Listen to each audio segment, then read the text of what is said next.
Hello students, welcome again. Students, in today's lecture we want to discuss William Shakespeare's sonnet number 116. Here we are going to discuss the poem stanza wise, line wise, and I am going to present the whole critical analysis of this poem. We will discuss the thematical concerns of the poem, the structure of the poem, and so on. So now let's begin. See, Elizabethan age or 16th century has been considered as the golden period in the history of English literature.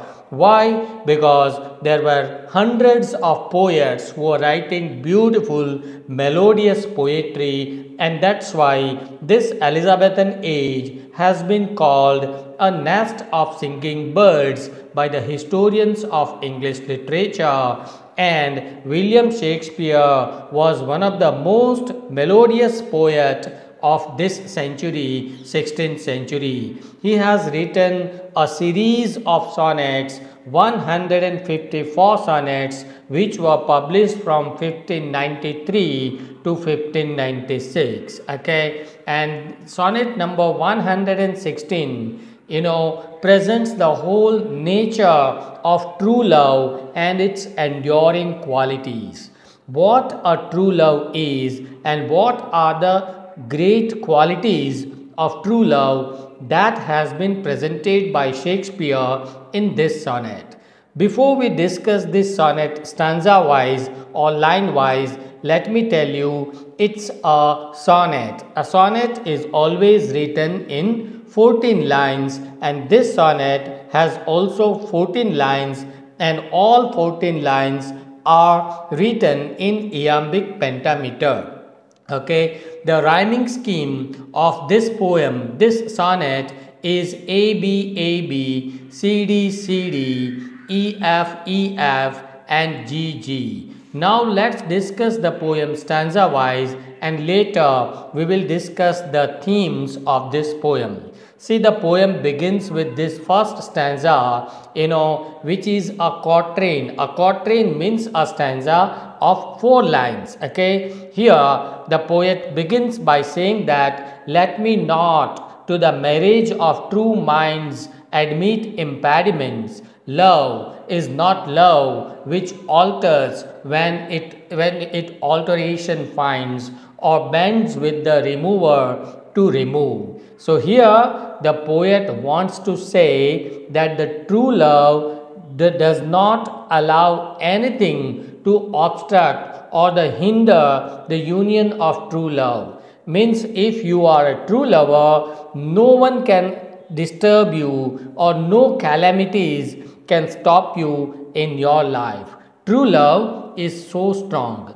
The term marriage of true minds, here it is a metaphor. Metaphorically, the poet wants to present a deep and harmonious connection between the two individuals. Here, the two minds, of the two lovers, they are presented as a marriage, a union of two minds. When these two minds are together, no one can break that friendship. The poet argues that real love does not change even when he or she encounters any challenges or difficulties in the path of love.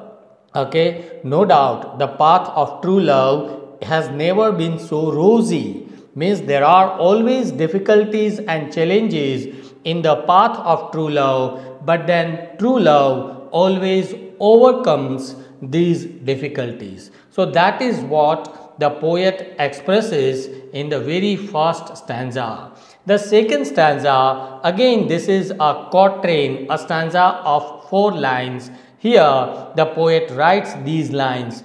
Oh no, it's an ever fixed mark that looks on tempests and is never shaken. It is the star to every wandering bark, whose words are known, although his height be taken. You see the words shaken, second line, and fourth line, the word taken, they are rhyming with each other, and the word mark and the word bark, they are also rhyming. So there is a proper rhyming scheme in this stanza.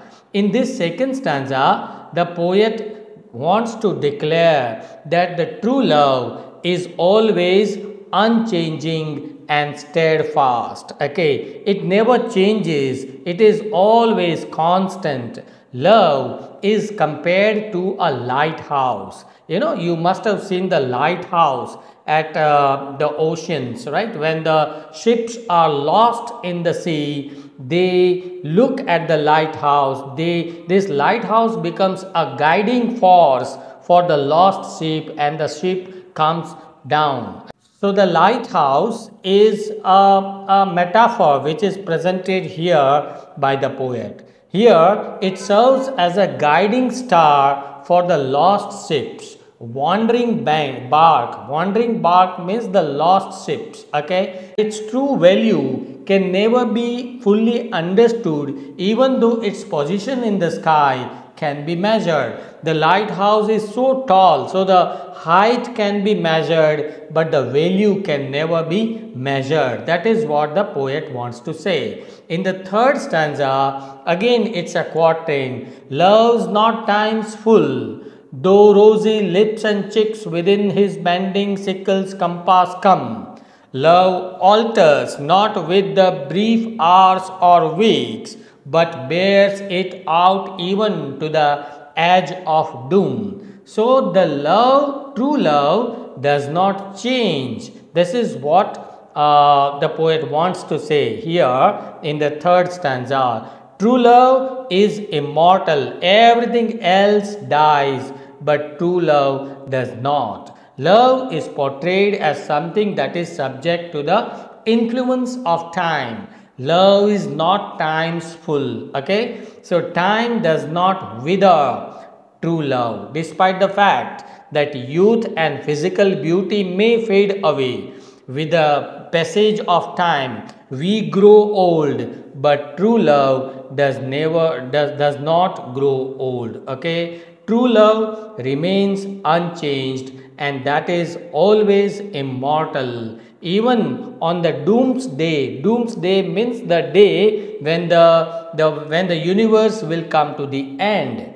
Even on that day also the love stays firm. Okay, in the last stanza, which is a couplet, if there be error upon me proved, I never writ, nor no man ever learned. In the last stanza, the poet wants to confirm and affirm that he boldly wants to affirm that if my words are proved wrong, then I will never write poetry. Okay, he declares that if anyone can prove these statements wrong or incorrect, then either I would not write poetry or you have not experienced true love in your life.